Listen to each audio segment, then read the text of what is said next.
Welcome to Reform Studios Live. I am Mwindula Mbewe, pastor of Hillview Baptist Church, and we are talking this evening about lessons from Zimbabwe, particularly zeroing in on fleeting wealth and the matter of Lobola.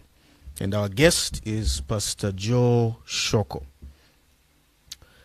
I was in Zimbabwe for a week or two, and basically, a lot of things stood out from the trip. I was actually with Pastor Joe Shoko himself, preaching at his church, spending time with him and his family as well. And this is basically a time to reflect on some of the things that stood out, where Zimbabwe is. And so we're talking about fleeting wealth for obvious reasons. And then we'll zero in on the matter of Lobola, which was something else which also stood out from the trip. But welcome. I thank you for joining us, those who have been able to tune in. I hope you'll be able to like and share so that others can benefit, if not now while we're live, then along the way later on. So we'll soon be joined by Pastor Joe Shoko.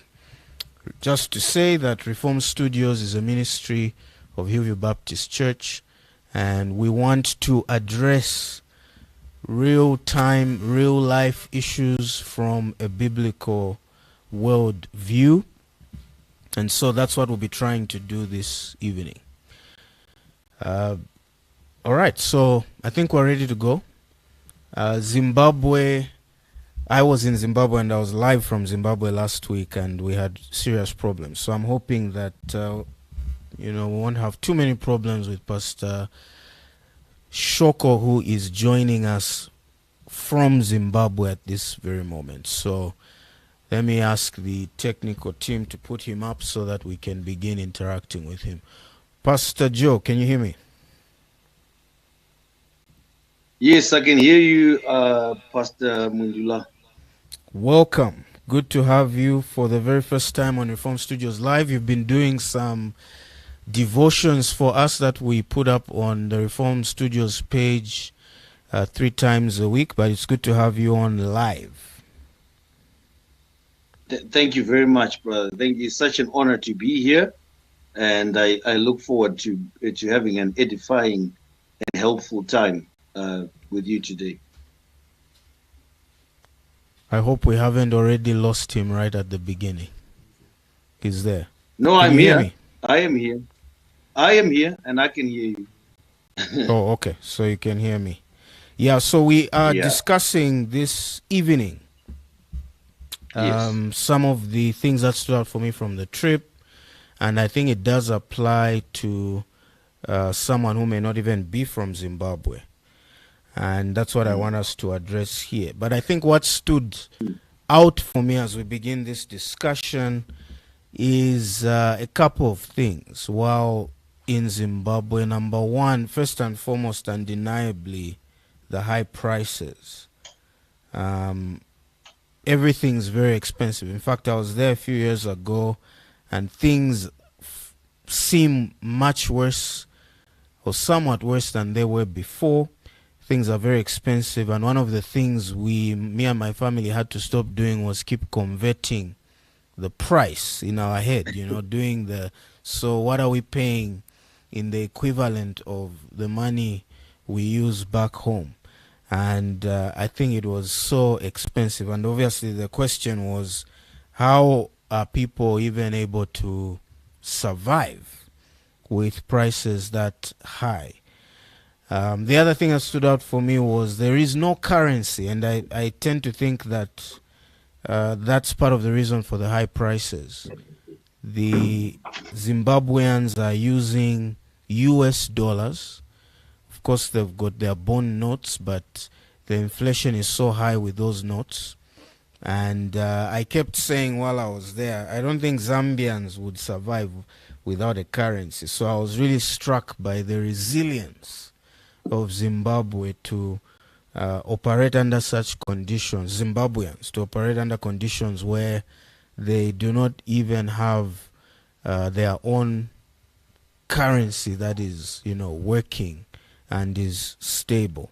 So I'm sure you can speak a lot more in a lot more detail about some of the challenges of what Zimbabwe is like at this very time. Are you with us? Yes, I'm with you. Thank you very much for giving that introductory note, Pastor Mbewe. Yeah, so I think you've just touched on the tip of the iceberg, really. Well, you did not experience Zimbabwe because I think you were shelled. You were sort of, kept in a safe haven. But really, I think it's much worse than you realize. First of all, we depend on the US dollar more than anything, more than any other currency. Of course, in some parts of the country, you can use rands, particularly in the south, Blawayo, Matebeleland. You can use pula, the Botswana pula. In fact, in Blawayo, they don't accept the bond. They will tell you that we don't take the bond. Please use US dollars or Botswana pula or South African rand. And so there's high inflation in Zimbabwe, as you have noted. We've got a three-tier paying system. There is the US dollar, then there's the RTGS, which is basically mobile money, or what they call swipe, which many people actually earn. Half of their salary comes in US dollar, the other half comes in RTGS, which really is a decoy. It's money, but it's fake money. It's basically worthless, and you can't buy much. You can buy a few things, so they would give you an equivalent of US dollar RTGS. And then there is the bonds, which is the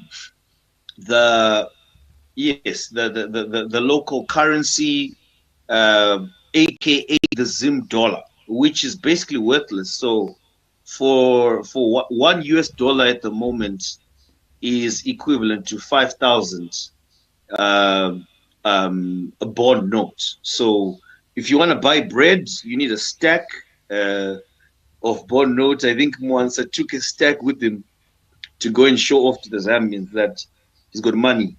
But basically, that's how life is. Many people are barely surviving because you get this high inflation, high prices, but people are getting minimum wage. So, for example,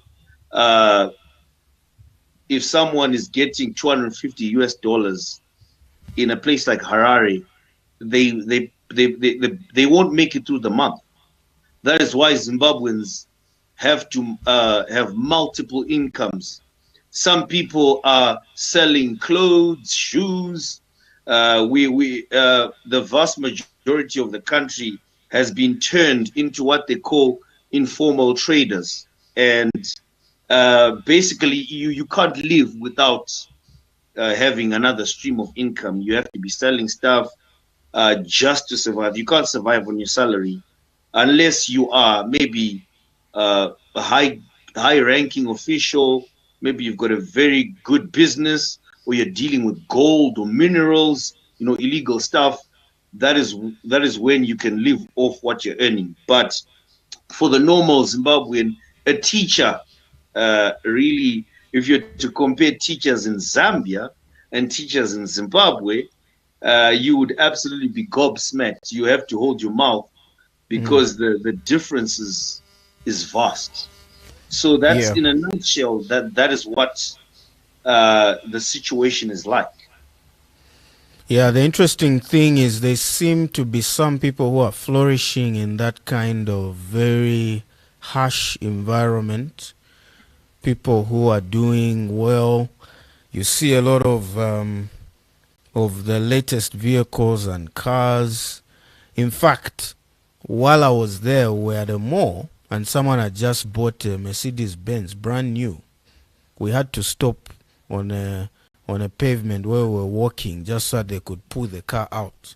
And they invited us in to look at some of the cars and offered us one which costs over 250,000 or just under 250,000 US dollars. So people seem to be flourishing, like you are saying. And it's just a strange thing that most of the people are clearly having a very difficult time. But obviously, some people always, find ways of flourishing in those kinds of environments, both above board and not so honorable. Now, for those who have never been to Zimbabwe, maybe that's not an issue. But for someone like me who has had family in Zimbabwe and has visited, I think I would be right in saying I visited Zimbabwe more than any other country. And I would visit way back in the 90s to visit family there. And the contrast, is what hits you when you remember the days. Because back in those days, when we'd visit Zimbabwe, we would buy things to bring back home. Things seem to have changed now.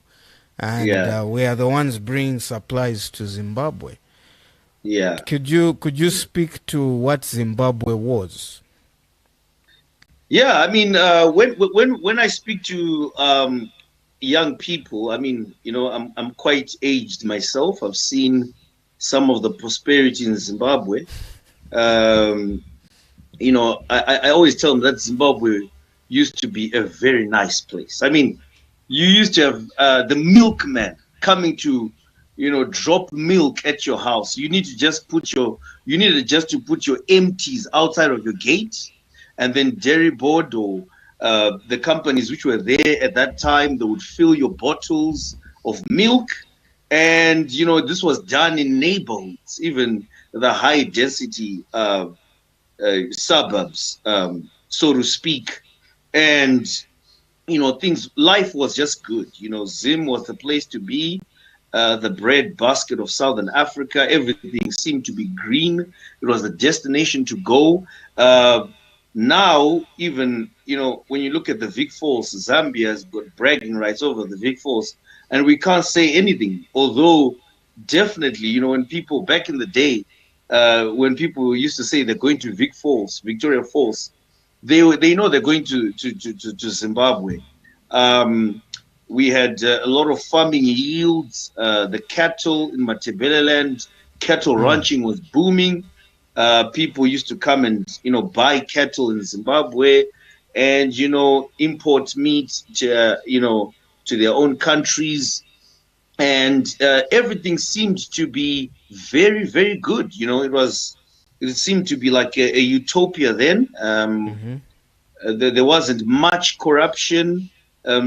In fact, one of my my friends' grandparents would sit us down. Just a couple of years ago, he would sit us down and tell us that, I used to earn about $10 for my salary, and I could cover rentals, I could buy food, I could, just $10. But by then it was very good.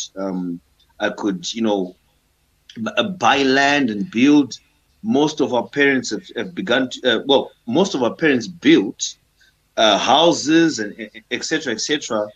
But our generation, not many people have houses, and it's a dream now, for the young people now to even begin to think about building, because land is expensive, it's inaccessible.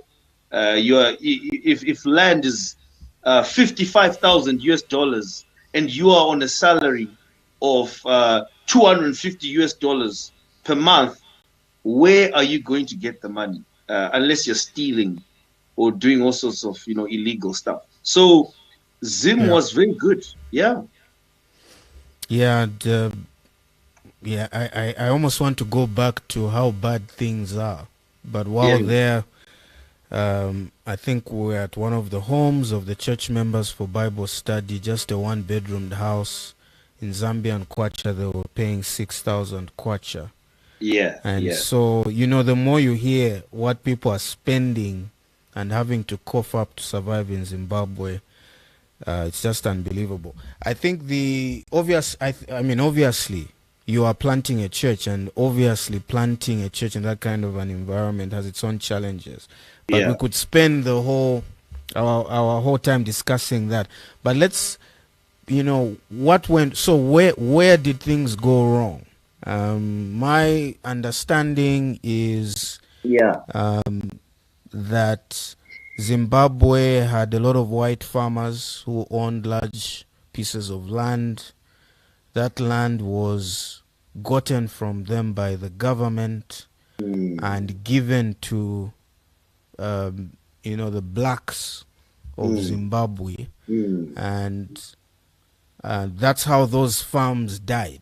And so Yeah. all the production that was coming out of those farms, the people who took over obviously had no idea how Mm, to keep those farms going, mm, and that mm, became the beginning of the end. mm. Would you like to speak to that? Yeah, yeah. So, look, based on my observation and analysis, Zimbabwe started taking a downward spiral in I think just early 2000s, 2001, when the land reform program happened, and what happened was the ruling party, the government of the day, said that they're now taking back the land that was gotten off their forefathers by uh, the missionaries, or the people, the colonialists who settled in Zimbabwe. And so it was a very ugly takeover.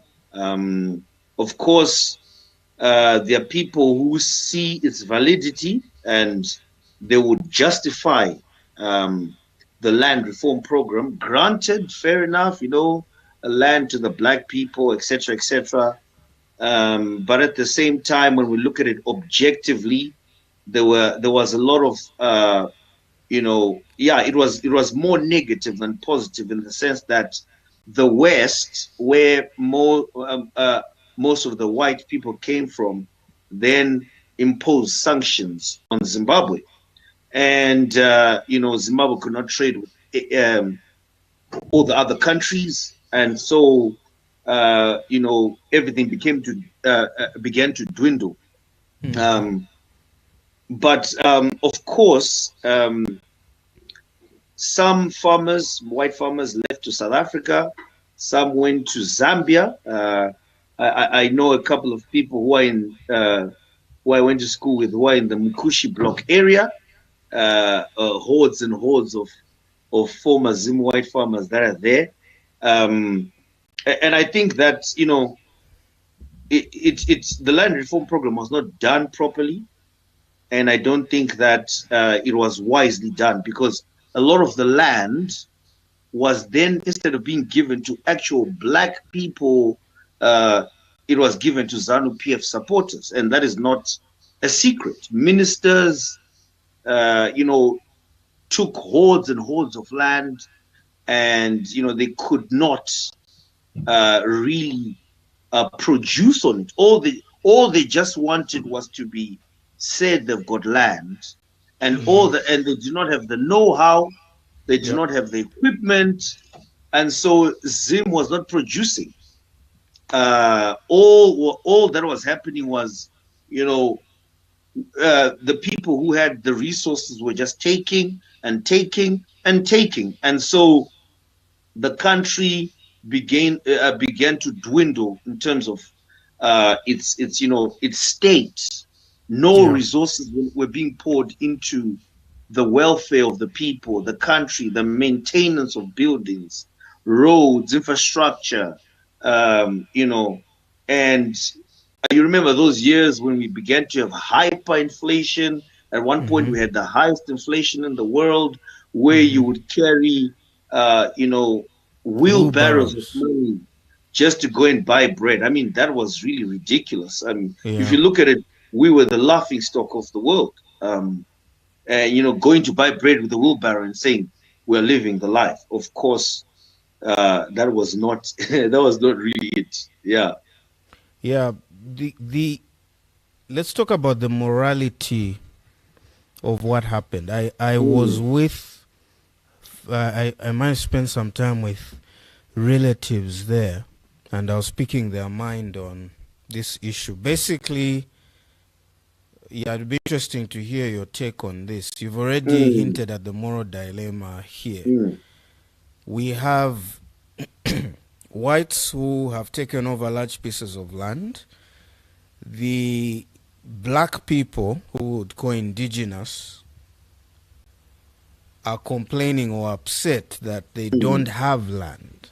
mm, And mm, foreign mm, people who've come in, who mm, came in, mm, decades ago, mm. grabbed land from their ancestors, and now generations later, four, Yeah, five, 6 generations later, yeah. their children hold these farms.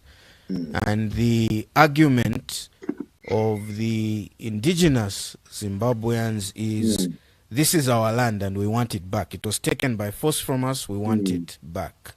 So the mm, government basically makes an appeal to the UK to say, well, as we're going to take back the land, but you compensate the owners of the land, pay them for the mm, land we're getting back. We mm, will not pay them because, we owe them nothing. They took our mm, land, or their mm, ancestors took our land, and mm, now we want it back. So mm, you compensate your people so that they mm, figure out where they'll go. mm, The mm, UK doesn't, though initially they agreed to that, but later they don't follow through.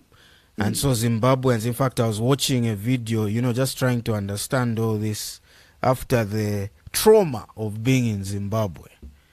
And Mugabe was explaining to say they took our land by force or from our ancestors. We are now taking our Mm, land back mm, by force mm, because mm, we've given them time to compensate the owner, the whites on the land. They're not doing it. We'll take our land back by mm, force.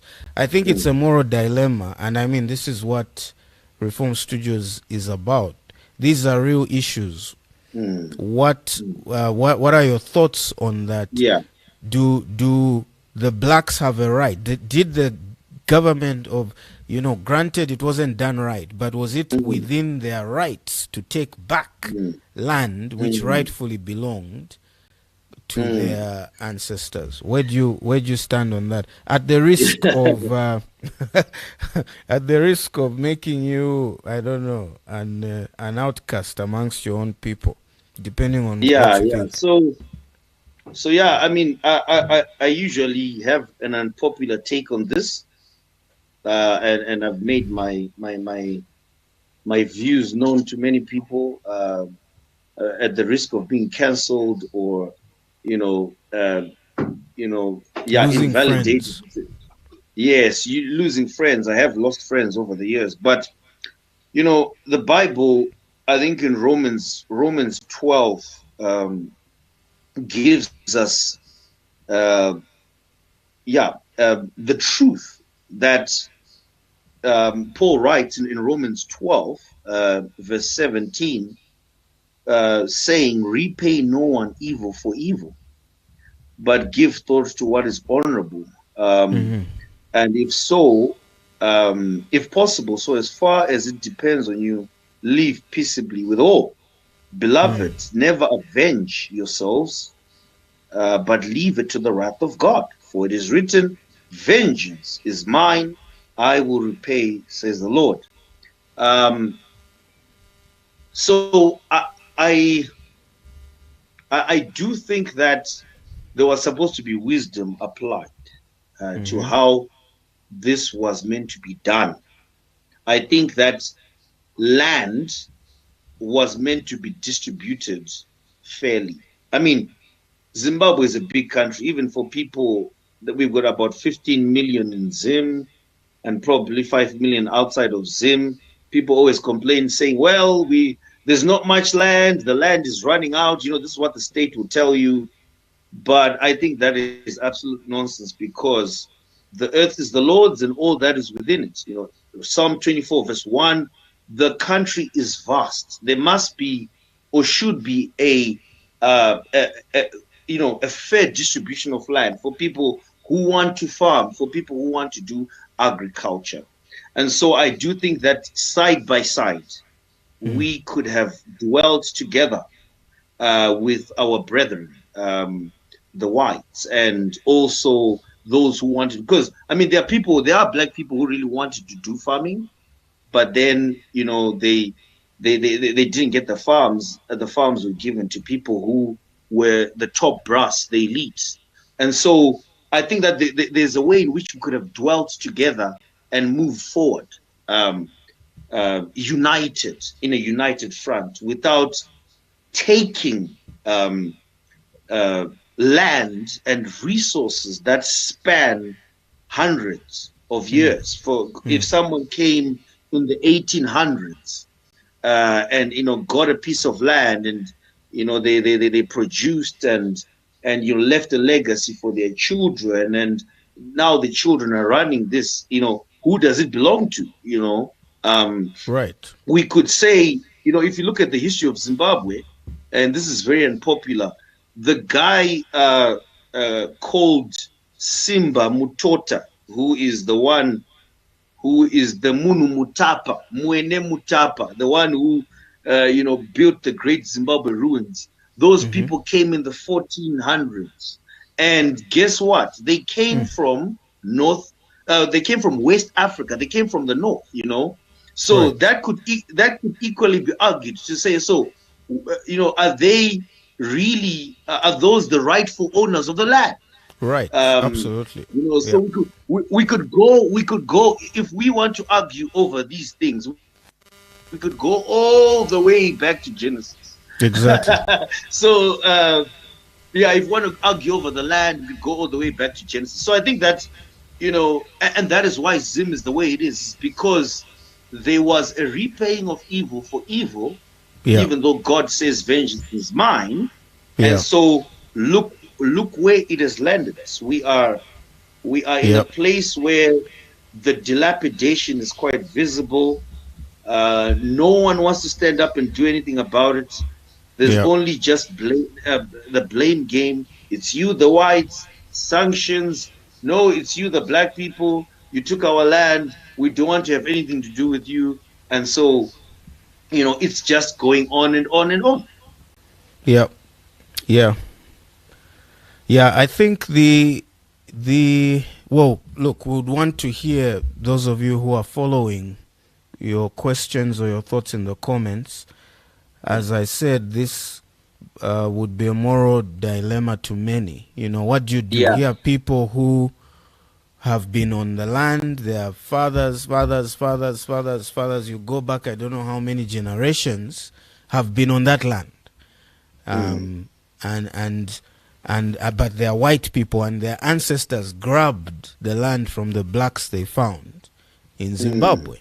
And the blacks are saying, in fact, by the way, I raised that with my relatives. I was saying, well, why didn't they just give Zimbabwe as vast land like most countries? Why didn't they just give out other pieces of land? And they said, no, they got the most fertile land, they got the most central land, and all these things.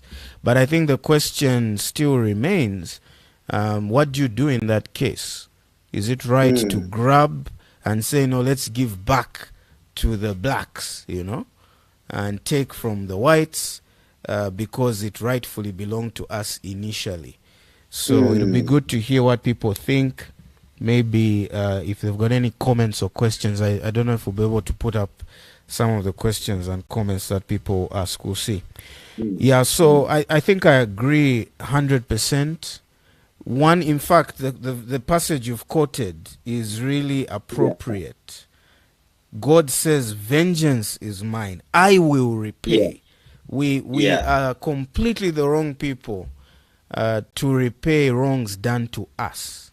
And every time we try to balance the scales and make people pay for what they've done, we always get it wrong. Either we'll overdo things, or underdo things. We just are not in a moral place as human beings. We're not righteous enough to adequately repay people for the evil that they have done.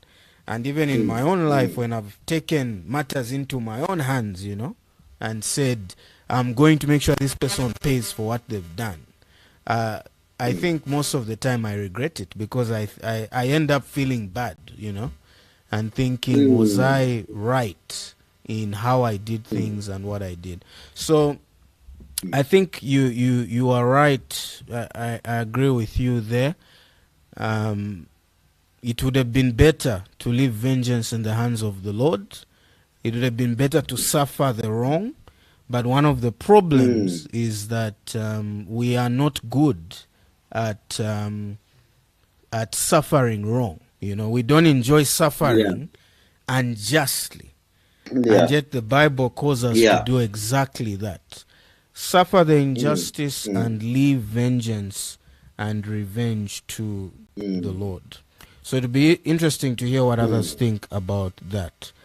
I did want us to talk about the reality that nations rise and nations fall. I can only imagine, I was traumatized seeing, I was there a few years ago, but it's tough to see how things have gotten worse. And when I came last, I was saying, at least they still have, a lot of infrastructure, but the roads are run down, the buildings are now run down, all the infrastructure that was still standing despite of the bad economic environment is not in the shape that it was initially. And so I think I think it's important for Zimbabweans to realize that nations come and nations fall. That nations become prosperous and wealthy, and then they decline, and some are even destroyed forever.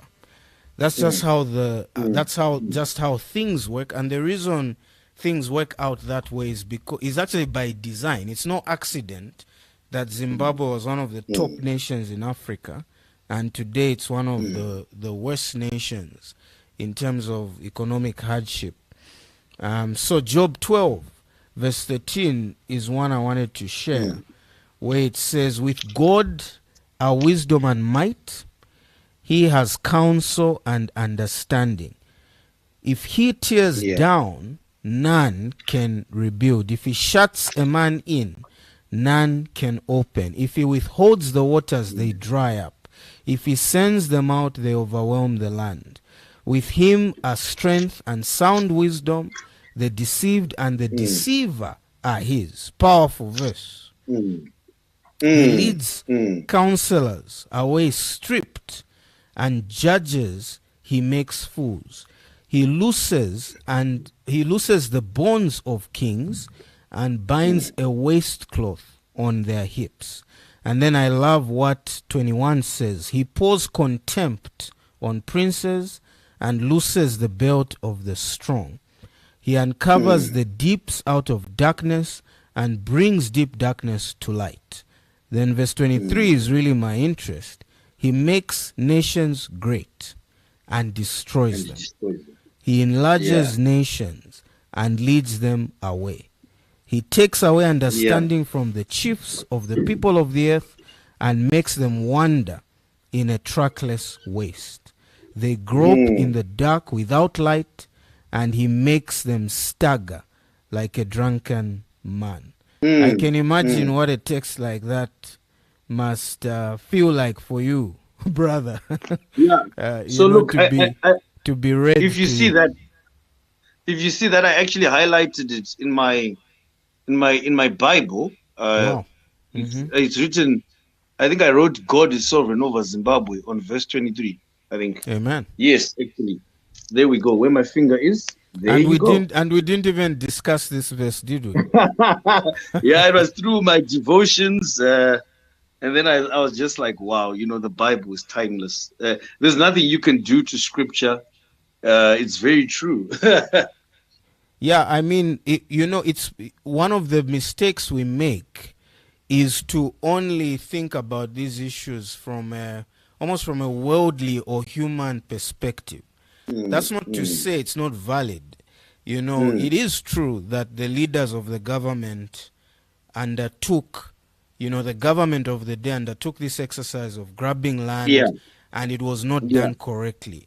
But it's yeah. it's wrong for us to stop at that level and just think, oh, it's merely the government and so on. We've got to rise, especially as those who trust in God, Mm, mm, who he says the God of all gods, who he says sovereign over the earth, to rise mm, a level higher and say, no, no, no. When Zimbabwe was at the top, God is the one who mm, brought it to that place. It's not just the mm. white farmers and their productivity. God is the Exactly, one who brought exactly. the ancestors hundreds of years ago there. God is the Yeah. one who was in charge as they took that land and, Mm, in the wrong way, and yet Zimbabwe becomes this prosperous country because of the mm, productivity of those farms.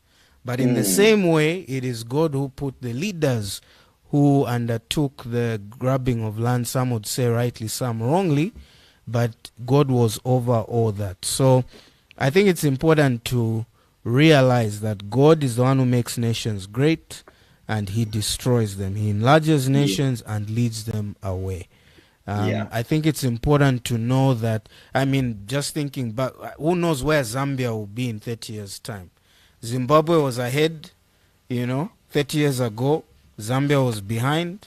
Things have flipped. Mm, Things may flip in mm, another 30 years' time. Right now, mm, America is the greatest nation on earth. They have been for many years. Who knows in 100 years which the greatest nation will be? So I yeah, think we can be very, fleshly when we think about these things. But as yeah, believers, we need to go beyond that. yeah. Yeah, just a comment, brother. I mean, I think it's surreal to actually live in this place. So sometimes it feels like a dream, um, but like a horror story. Even though I walk through the valley of the shadow of death, Psalm 23, verse 4. But I'm just it's for Christians, God takes care of us. God, you know, the Psalms, the whole of the scriptures have a different meaning for us because we are covered. We are in the cleft of the rock. But when you walk outside, when you go into the CBD, it is chaotic. Harare is turning into Sodom and Gomorrah without the homosexual stuff. But when you think about the sexual immorality, the rampant hustling, everyone is trying to get money. People will run over you just to get money. In Harare, just so much illegal stuff that is going on, and it's almost surreal. It's almost like the valley of dry bones. It's scary. If you've watched I think it is Lion King. I forgot which part. I think it's the second part, and the lion is busy telling his son, "Don't go to the other side." There, it's dark. Mm. That's exactly the picture. So, just a side note on that to say it is surreal, but for Christians, God has got us covered, brother. We are hopeful. We are trusting in the Lord. At least we should. Mm. Um, but man, it is difficult. Yeah. Well, there's a comment here from Wilson. If the ones who got the land back had successfully continued with the production, have the same position, Then he has another comment. In my thinking, the issue is just the way the land grabbing was done. Otherwise, there was need to share the cake fairly. I mean, look at South Africa. Who controls the farms? Look at the social divide. Yeah, this is one of the issues. Any quick response to that? Because a number of people say, where is justice here when when so much of the land is held by the white minority? Shouldn't there be a redistribution without defending perhaps the wrong way it was done? There's an argument being made that something still needed to be done. So when you think about it, and I always try to share this with people, that there are just some things that are meant to be untouchable. What am I saying? By that time, Zim was already in a precarious position. In that, what was happening was that the people that were holding the economy together had the land. And as I said earlier on, we should have been able to stick it together and work out a plan. There was supposed to be some sort of treaty which was to be signed and an agreement in place so that everyone has got an equal share of land so that they be able to trade. Now, the problem is that if someone grabs something they cannot handle, they will fail. If you go and take somebody else's wife, it doesn't matter whether you think that, she's in love with you or whatever it is. I mean, it's a poor example. But the point is, the Bible has a lot to say about adultery. Now, when you look at the land, it was God had made it such that the white people were there for a reason. And now our government now took matters into their own hands and said, we are more clever, we are more just. Power to the people. Black people started celebrating and having these torch fires and shamboks and dogs and going to beat people in their farms. Of course, God will not be pleased about that. Of course. And we are now reaping those those consequences, because that was supposed to be left the way it was, or we were meant to find a way to come to an agreement, and let's not forget, it's not only about the farms. We can even talk about the industries, people's houses. These are houses that were bought by people with their cold hard cash. It doesn't matter whether you think that this land belongs to you or your grandfather. That person on that farm bought that land. So how are you going to go and undo what has already been done? So they bought it, they purchased it with their own hard cash. So when you go and take somebody's land, you are basically stealing from them. That's the basic. It's like you're sitting in your house, and then somebody just comes and storms in and says, look, I've got a document from the 1800s.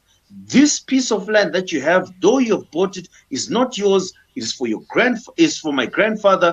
Get out, all of you. And they take all your property, and you're left with nothing. You are thrown out of your house. Your children are beaten. Your wife is raped, etc., etc. And all these things are covered up in power to the people. So it's really deeper than that. It really goes deeper than just fair distribution of land. And I mean, so let's take another quick one here from YouTube. Valerie is asking, how would you categorize it had been done right? And what implications does this have for how we pursue justice or how we pursue or respond to justice and injustice as Christians? Does being peaceful with all men translate to pacifism? I think the issue is we always do our best. When something wrong has been done, there are righteous channels that can be followed in an attempt to right the wrong. However, where we fail, where we try to do it in the righteous way, in the right way, and it doesn't work, and we're not getting success, we don't now tend to unrighteous ways. That's the point at which we become passive as Christians. That's the point at which we say, okay, I'll leave it to the Lord. I've tried to appeal. I've tried to appeal to higher authorities about this issue. They're not willing to hear me. They're not willing to, do right by me. But does that mean I should now take matters into my own hands? No, I've got a sovereign God in heaven. God hasn't fallen asleep. God is watching that I have been hard done, and that people have done this wrong against me, and that despite my best efforts for vindication, nothing has worked. So now I leave it in the hands of the Lord. Yeah, so I think that's how I'd respond to that. What would you say? I think I agree with you 100%, brother. There's not really much to add. There's not really much to add to that. Taking matters into our own. Sorry, then take this one quickly. I think it's clarified by Wilson. If the ones who got the land back, meaning ZANU PF, like if the ones who got the land back, like the Kadas or the Zimbabweans who took over the land, had they successfully continued with the production, would you hold the same position, Brother Joe? Well, in other words, if Zimbabwe's economy was still flourishing today after the blacks took over the land, would you still say it was wrong that they grabbed the land? Yeah, I mean, since I'm a Christian now, I think before, when I was an unbeliever, I would hold a different view.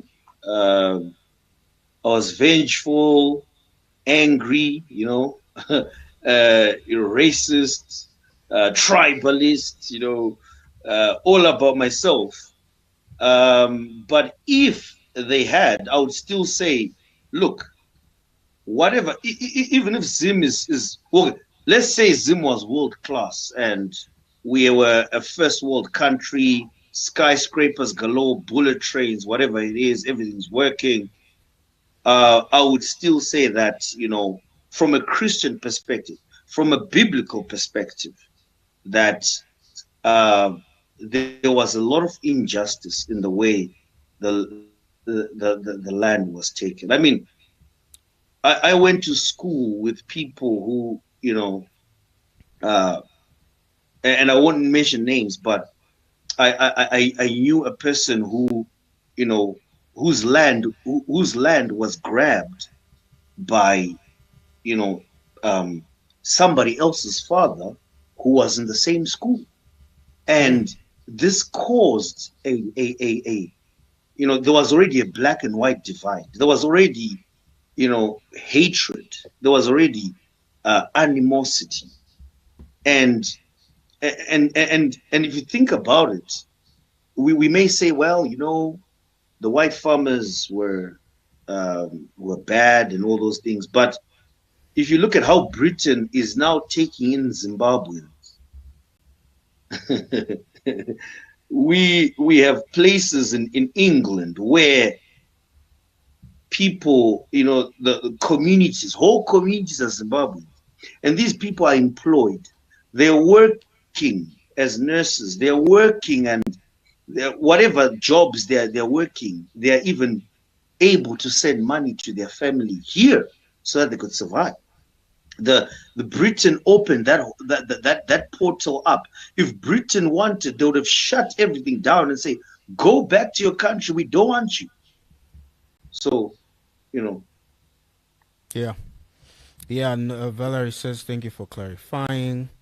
Yeah, I think the important thing, I think you said it before we went live, is that two wrongs don't make a right, something Yeah. right, and the right channels ought to be pursued. But as Christians, the Christian response is to leave things in the hands of the Lord, where people are not ready to do what is right. And surprisingly, this is exactly what the Zimbabwean government did. They went through, they tried to follow right channels. So credit to them for starting Yeah. that way.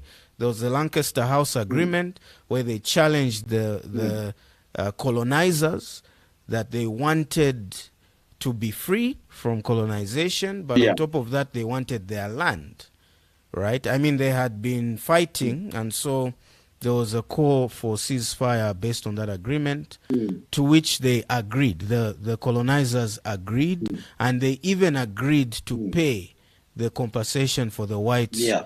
where the land would be taken. But unfortunately, that was not followed. America did start to make payments, but the UK stopped at some point.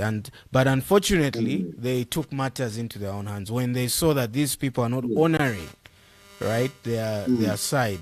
They decided to take matters into their own hands, and that's what we're saying. It's very clear in Scripture. You don't do that. You rather suffer the wrong and entrust the situation to God. Let's Yeah. talk quickly about. Oh yeah, sure. And just Go ahead. wait, Pastor Mwindula, just one more thing. The Yeah. thing is that I would say the reason why they took matters into their own hands is that Zimbabwe is a mineral-rich country. Mm. So they could not wait to get their hands on hard-earned, work. People. You would have someone with a herd of 100,000 cattle, whether it's Hereford, Brahman, etc., etc. And I mean, who wouldn't want to just get free cattle? Who wouldn't want? You have worked for your cattle. You have taken over from your dad. Let's just say Pastor Corin Mbewe was a farmer, and then he's got a lot of cattle or whatever it is, and then you take over. This is your father's heritage. You're passing it down to Ntasu and her kids, etc., etc. But then someone says, "Oh, all right, there's an opportunity to grab that land and all those cattle that belong to the Mbewes for hundreds of years, and to enrich myself, and that's basically what happened, right? Right. This is, people were seeing gold mines. They were seeing, I mean, Zimbabwe's got diamonds as well, uh, gold, different minerals, wildlife, all these things. They made sure that they would monopolize everything so that they have it and the rest of the people don't. And that's the painful truth. Yeah. Yeah. Yeah, let's move on to the last thing which struck me. It's Lobola in Zimbabwe. Yeah. Yeah. Powerful. Very, very high high fees, if I can call them that, for Lobola in Zimbabwe. Yeah. One would think that in that kind of economic situation, I don't know, people would be more gracious and not still expect young men or men who want to get married to cough up thousands of dollars as Lobola. Yeah, so just to give people an idea, the amounts that people are charged for Lobola in Zimbabwe I don't think they can be compared to what people are charged in Zambia. Could you enlighten those who are watching? Yeah. I think. I think the charges of Lobola in Zambia are quite modest. Though From we my don't time think so, there, I was by the way. observing. We don't think they are modest, by the Oh, way. We okay. think they're Well, I mean, from the exaggerated. time I was there, on my internship, and mixing and mingling with people, and just doing my research, I Hmm. realized that the people there are quite blessed. 16,000 kwacha, 22,000 kwacha. I mean, that for us here, it's child's play, because um, one person can be charged 4,000, 5,000 US dollars going up, and they're Which expected to cough translates up. to what? What's that, guys? That's like $5,000 is 100,000. Yeah, 90,000 kwacha. Yeah, could Yeah, maybe people can help us in the comments what people are paying nowadays. I think the brother, your research was limited to the church. I think that's yeah, part of the problem. Those who are yeah, not yeah. in the church are paying, at least. I think it's, some people are charged 50,000 kwacha, 75,000 kwacha, 100,000 kwacha. So it Mm. can be in that range, especially when a woman is educated, when a woman has no child. Um, Mm. yeah, I mean, Mm. you pay through your Mm. nose, but still, to your Mm. point, Mm. it's still very expensive in Zimbabwe, especially when you consider Mm. that people are unemployed, people, Mm. the economic situation is really bad. Mm. Mm. Okay, Yeah, so yeah. I mean, Peter uh, says between 20,000 50,000 is what people will pay in Zambia, which is what, yeah. $1,000 to $2,500. Yeah, to no Mm. 2,500, about Mm. Mm. $2,500. Yeah, go on, brother. Mm. Mm. Yeah. So yes. So the issue is that I think Zimbabweans overall have just bought into greed. Um, I think for many people, Lobola is a retirement package. When they see their daughter having completed their master's degree or even PhD, they start saying, "Well, you're ready to get married." So many people will try to restrict their children from getting married at degree level. It's like they'll tell you, no, no, no, no. They'll try to stand in the way, throw a spanner in the works, and say you can't get married now. You need a master's. What are you going to eat, or whatever it is? Or what is your husband doing? Or what is your boyfriend doing? Sorry, what is your boyfriend doing? Is he a doctor? Is he a lawyer? I think you guys should leave the country. But so people use that as a retirement package, because you know, it's like, okay, so if I could get 4,000 from my daughter, I can extend the house, I'll paint, buy a few cattle, yeah, I need to reap from what I've invested. So their children are used as investment packages and also retirement packages. And there are people who have gone to exorbitant fees, brother. If I tell you some of the Lobola figures, you would think the pastor is lying. You think, the pastor is mad, please do not invite Pastor Joe again. He's lying, but you could get 7,000, even up to 10,000 US dollars, my man, Wow. for Wow. Lobola. And especially the affluent, the ones whose daughters have gone to, the University of Oxford University, Harvard. If you want to marry a person from Harvard University, then you are in trouble. You are in trouble. If you want to, yeah, and there's a place in Zimbabwe where it is known that the women are very expensive. It's the Mashringo area, where Mm. it's just south to Harare, close to the Gweru area there. The women are very expensive in Mashringo. So people know that if you want to marry, don't go to Mashingo. Don't go. Yeah. No one goes there. Yeah. So Yeah, I think what concerned me was meeting young men who are in relationships and want to get married, but basically it's the high prices of Lobola yeah, yeah. that are stopping them. And one person once, I think it's really sad on a number of levels. For one thing, I mean, if a father basically renders a young man broke, you know, Mm, forces him into mm, bankruptcy, or even a family, mm, because of the mm, amount that they are charging for their mm, daughter, mm, and then sends the daughter to go and live with that bankrupt guy, guy. I don't see the sense there. It's interesting that parents don't see that actually this Mm, axe I'm laying at the neck of this mm. young man, I'm actually laying an axe at the neck of my daughter.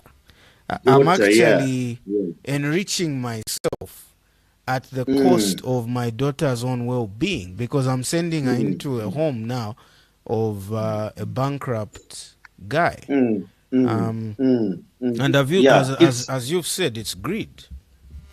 yeah, yeah. I mean, it's basically destroying your daughter's livelihood even before she starts, because it's quite obvious that when they get married, they'll have problems, financial problems. They'll have problems of relating to one another, because already you have sort of driven a chasm between them. Because during the Lobola period, the daughter is told, listen, you're not yet married, let us handle this thing. So even the boyfriend will be saying, so you've abandoned me, and your parents are, they're laying the axe on my head. When they finally get married, problems begin to sprout in their marriage. Because when the wife wants to do something like, no, Lobola, we don't have money, your parents ransacked us, we don't have money, and there's constant bickering and fighting. So people don't realize that it's got much more, significant effects than that meets the eye. They were just like, no, it's just Lobola. We are just trying to build relations. No, you're not building relations. You are destroying relations. Yeah, I think the problem is obviously that there's an aspect of greed to this, but I think parents need to value marriage and Mm, be mm, happy when a man comes through the front door. You know what I mean? mm, There's mm, so many mm. men who come through the back door and then Yeah, they impregnate your daughter and they do it that way, and maybe they even abandon your daughter. But I yeah. think the honor should be in the fact that this man has come up front through the front door and he wants the hand of my Mm, daughter. But I've seen, for example, a man be angry with his girlfriend because of the price he got mm, for her. mm, And mm, and I think it's very unfortunate that that kind of tension should be brought about because of the Lobola price. There's a yeah. So I don't know what can be done. I think that in Scripture, God obviously values marriage, and I think it's a good thing. For me, what broke my heart is this is a good thing for young men to yeah, want to settle yeah, down when in an age yeah. when many men are running away from the responsibility and commitment of marriage. They would Mm, rather play around and have as much fun mm, as possible, and then when they've slept with all the women they can and had all the fun they can, and then when they are riddled with diseases, they now want to mm, settle down and marry a mm, woman. But when you've got a young people who are eager to settle down in this union of marriage, I mm, just felt it was sad, especially in the Zimbabwean economic environment, that it's so difficult for them to do that. What has been your advice to young men, or how can this be overcome Yeah, or dealt with? yeah, yeah. So first of all, I always tell people that whenever I do premarital counseling, I tell the young man and the young woman that marriage in Africa, specifically Zimbabwe, is really spiritual warfare. Because your life is good until you say you want to get married. The moment you say you want to get married, that is when the aunties try to throw a spanner in the works. That is when the mother says, no, you can't get married. The father is also furious. They try by all means to discourage you from getting married. Um, and part of the high pricing is also to fix you, to say, okay, you wanted to get married against our counsel, so we will fix you. We will see where you Mm, go. mm. 4,000. So yeah, so the advice is pray. Yep. We are also, as a church, we are also trying to become more of a community oriented uh, based church, where when somebody wants to get married, we have something like a Lobola fund where we help one another, because really we want to see people getting married. We don't want to discourage them. So if the pastor and some of the members can get some money together and say, brother, you've been charged 3,000, we can just add 1,000. Go and get your woman. Mm. I think that will be fine. And we have made sure that even as a church, I'm actually in the process of coming up with a position paper on Lobola itself, how we as a church do not, uh, accept or even tolerate exorbitant fees from the members, from our members, and even So the from fathers people in who your call themselves church Christians. are not allowed to Yeah, charge too much. yeah, yeah. Yes, yes, yes. We are working on that. Unless they want to be disciplined, because it's a hard issue. Now, what would you say? I mean, if Zimbabwe keeps declining and Lobola prices keep rising, Mm, and it becomes unreasonable, or mm, just so much mm, that where when someone even manages to raise the funds, they're basically left destitute. Would mm. you ever go so far as to say to a Christian man, single man in a relationship with a Christian woman, forget your Mm. parents, elope, No, of course I will and I not. will do the wedding as your pastor? Well, I would not encourage eloping per se, but I've taken steps to actually engage parents. So if people are wanting to get married, it is the onus is on me as one of the elders of the church to go to the parents and reason with them. The Bible says, "Come, let us reason together. Let us talk," because these people, of course, maybe they may be riddled with greed and all those things, but you can talk to them. So it's all about talking, breaking that ice. Yeah, I'm not going to go as far as to say, I encourage you to disobey your parents. But let me say this: I think there's a line there's a line that people can't cross, and you know, prohibiting your children from getting married is now playing some sort of deity in one's life, And so the Bible does give us wisdom in how to navigate that. We would rather obey God than man. So if you don't want to give me what is rightfully a good gift from God to me, then I must apply what God wants. And this is the church is in a position to actually marry these people, and that's the last resort, of course. So the first resort, the last one, and we hope to be respectful and fulfill all righteousness. But if we're pushed to the edge, we have no choice. Yeah, good. Thank you for your thoughts. We must come to an end now. Thank you very much for joining in the discussion. Appreciate your thoughts. Any Thank you, last brother. words to those who might be watching? Yeah, I mean, we didn't speak much about the rise and fall of nations, but I would just encourage brothers and sisters over the world over.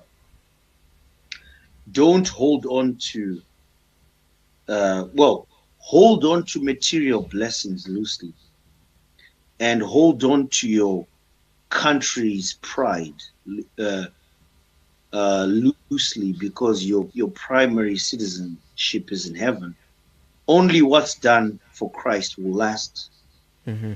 All these nations, one day Christ returns, everything has been brought to a complete end, and there'll be new era, new dispensation, new heaven, new earth, into eternity. Mm. And so,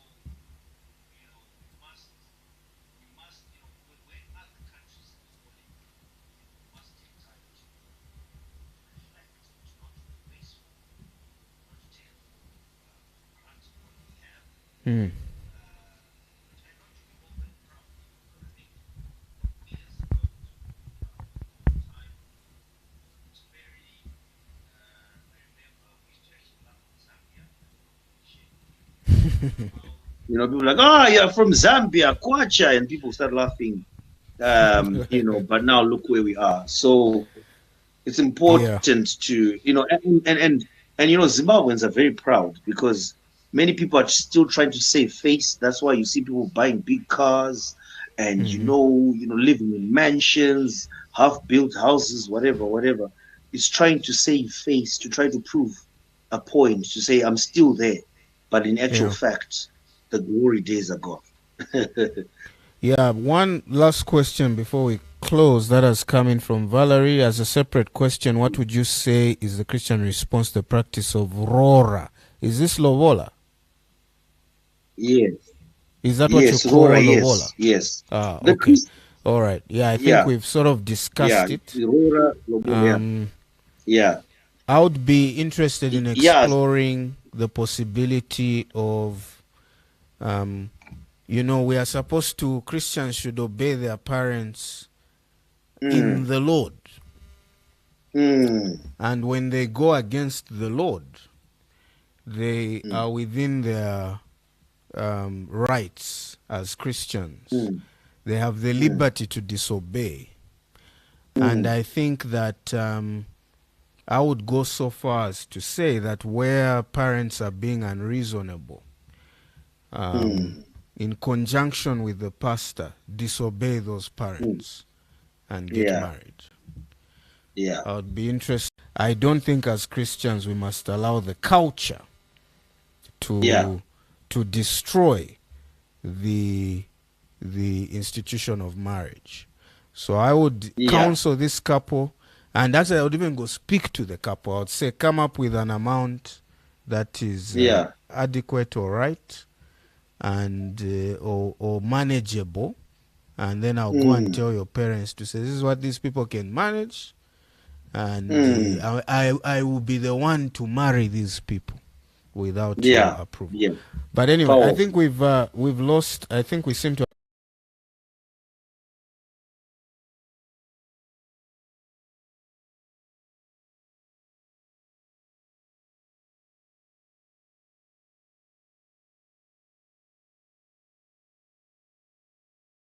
Thank you very much. Have a good evening and a good night.